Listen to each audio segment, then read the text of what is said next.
स्वाभाविक है कि प्राथमिक शिक्षक के लिए जो अभ्यर्थी होंगे उनका चैप्टर तो वही होगा जो बच्चों को पढ़ाने वाला है, लेकिन उसका स्तर जो होगा वो बच्चों वाला तो नहीं होगा।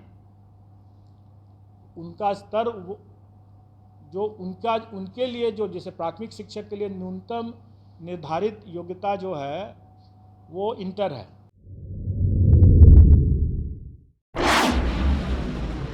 शिक्षक नियुक्ति परीक्षा का विज्ञापन 18 मई को आ जाएगा। नमस्कार, कशिश न्यूज में आपका स्वागत है। मैं हूं अनुराग।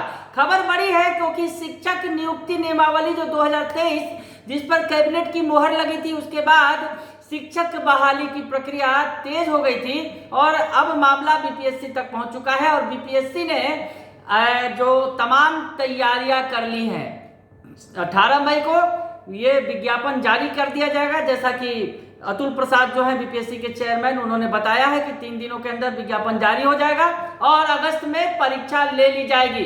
तो तमाम प्रोसेस जो है उसकी तैयारियां, उसका खाका बीपीएससी की ओर से तैयार कर लिया गया है। आपको बताएं कि जो विज्ञापन निकाला जाएगा 18 मई को, जैसा कि संभावना जताई जा रही है, और 1,70,000 से ज्यादा पदों पर बहालियां की जाएंगी और ये जो 3 महीने परीक्षार्थियों को परीक्षा की तैयारी के लिए मिलेंगे और अगस्त में 15 तारीख के बाद ये परीक्षा ली जाएगी, जैसा कि बीपीएससी के चेयरमैन ने बताया।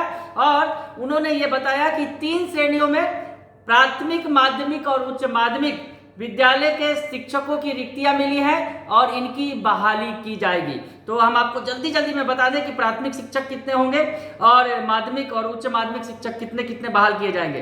प्राथमिक शिक्षक 69,943 पदों पर उनकी बहाली होगी। माध्यमिक शिक्षक जो होंगे 32,916 शिक्षकों की बहाली होगी और उच्च माध्यमिक शिक्षकों के तौर पर 57,602 पद भरे जाएंगे। तो बीपीएससी के चेयरमैन ने इसका ऐलान करते हुए क्या कुछ कहा है, ये पहले आपको सुनवा देते हैं, सुन लीजिए आप। इसके बाद अब मेन पेपर होगा। मेन पेपर 150 नंबर का होगा जिस पर कि मेरिट होगा और हर स्कूल के कैटेगरी के लिए एक ही मेन पेपर है। जैसे प्राथमिक के लिए सिर्फ एक मेन पेपर है, अगर हम हाई स्कूल के लिए जाते हैं तो उसके लिए भी एक ही मेन पेपर है, और अगर हम इंटर के लिए भी, इंटर स्कूल के लिए भी जाते हैं, सेकेंडरी हायर सेकेंडरी स्कूल के लिए जाते हैं तो उसके लिए भी एक ही मेन पेपर है।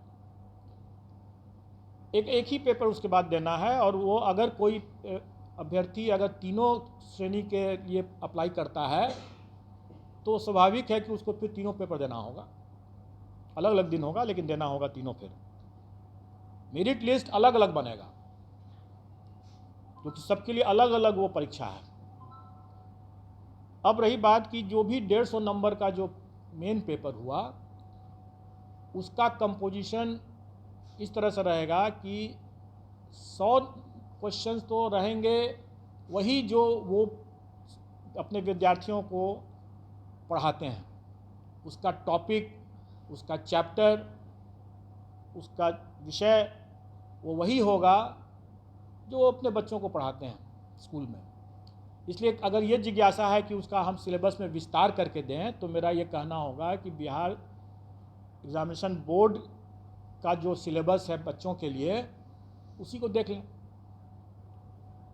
उसी को पढ़ लें, चैप्टर उसी के हिसाब से कंप्लीट कर लें, उनका डिटेल सिलेबस हो जाएगा। अगर मान लें कि अगर कोई फिजिक्स का देखता है या कोई हिंदी का देखता है तो जो अगर कोई इंटर का अगर है वो विषय, तो इंटर में जो पढ़ाई होती है एक फिजिक्स के स्टूडेंट के लिए उसका वही रहेगा, चैप्टर कंटेंट्स वही रहेगा।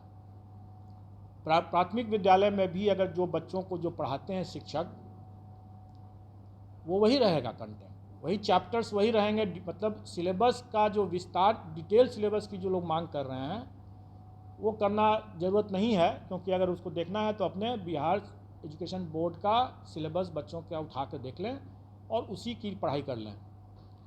अब रही बात कि शिक्षक हैं वो बच्चों से उनका ज्ञान ज़्यादा होना चाहिए, बच्चों से उनका स्तर ज़्यादा होना चाहिए, तभी तो पढ़ा पाएंगे। तो स्वाभाविक है कि प्राथमिक शिक्षक के लिए जो अभ्यर्थी होंगे उनका चैप्टर तो वही होगा जो बच्चों को पढ़ाने वाला है, लेकिन उसका स्तर जो होगा वो बच्चों वाला तो नहीं होगा। उनका स्तर जो उनके लिए जो जैसे प्राथमिक शिक्षक के लिए न्यूनतम निर्धारित योग्यता जो है वो इंटर है, तो उसी के आलोक में प्रश्न पत्र का स्तर होगा। चैप्टर तो वही हुआ जो प्राथमिक विद्यालय में जो पढ़ाते हैं, लेकिन उसका जो स्तर जो होगा वो उनके जो न्यूनतम निर्धारित योग्यता मतलब इंटर जैसे है, तो उसी को ध्यान में रख करके होगा कि इंटर पास एक अभ्यर्थी स्कूल प्राथमिक विद्यालय के बच्चों को पढ़ाएंगे तो उनको क्या ज्ञान होना चाहिए, जो भी विषय वो पढ़ाएंगे उसके लिए उनका क्या ज्ञान होना चाहिए, क्या स्तर होना चाहिए, वो उसी के आलोक में रहेगा। और उसी तरीके से अगर मान लीजिए अगर +2 का अगर कोई शिक्षक है अभ्यर्थी, तो स्वाभाविक है कि वो +2 के विद्यार्थियों को पढ़ाने के लिए उसका स्तर तो उससे ऊंचा का होना है, तो फिर +2 के शिक्षक के न्यूनतम अर्हता जो है वो पोस्ट ग्रेजुएशन का है। तो पोस्ट ग्रेजुएशन का है तो हम लोग उसी के आलोक में कि वो इंटर के बच्चों को पढ़ाने वाले पोस्ट ग्रेजुएट अभ्यर्थी हैं, तो प्रश्नों का स्तर क्या होना है वो उसी के हिसाब से हम लोग तय कर लेंगे। तो सुन लिया आपने कि बीपीएससी के चेयरमैन ने क्या कुछ कहा। उन्होंने साफ कर दिया, जो तमाम प्रक्रिया जो है शिक्षक बहाली की उसके बारे में उन्होंने जानकारी दे दी। और हम आपको बता दें जल्दी में कि प्राथमिक शिक्षक की जो बहाली होगी उसमें 50% महिलाओं के लिए सीट आरक्षित होगी और शैक्षणिक योग्यता इंटर होगी। जो प्रशिक्षण का जो डिग्री चाहिए उसमें बीएड या डीएलएड चाहिए और पात्रता सीटेट या बीटेट होनी चाहिए। माध्यमिक शिक्षकों के लिए इसमें 35% महिलाओं को आरक्षण मिलेगा और बीएड उनका प्रशिक्षण का की योग्यता जो होगी शैक्षणिक योग्यता स्नातक होगी और सीटेट या बीटेट पास जो है पात्रता परीक्षा उन्हें पास होना चाहिए। उच्च माध्यमिक शिक्षकों के लिए बताएं कि महिला आरक्षण 35% होगा, पीजी उनकी शैक्षणिक योग्यता होगी, प्रशिक्षण बीएड होगा और सीटेट या बीटेट पास होना होगा पात्रता जो परीक्षा है। तो ये तमाम जानकारियां जो अतुल प्रसाद बीपीएससी के चेयरमैन हैं उन्होंने दी है और ऐसी ही तमाम जानकारियां हम आपसे लगातार साझा करेंगे। ये परीक्षा के बारे में उन्होंने जानकारी दी, हम अब आपको आगे बताएंगे कि मेधा सूची का तैयार करने के लिए क्या कुछ किया जाएगा, वो अगले वीडियो में आपको बताएंगे। फिलहाल के इतना ही, बने रहिए कशिश न्यूज के साथ। धन्यवाद।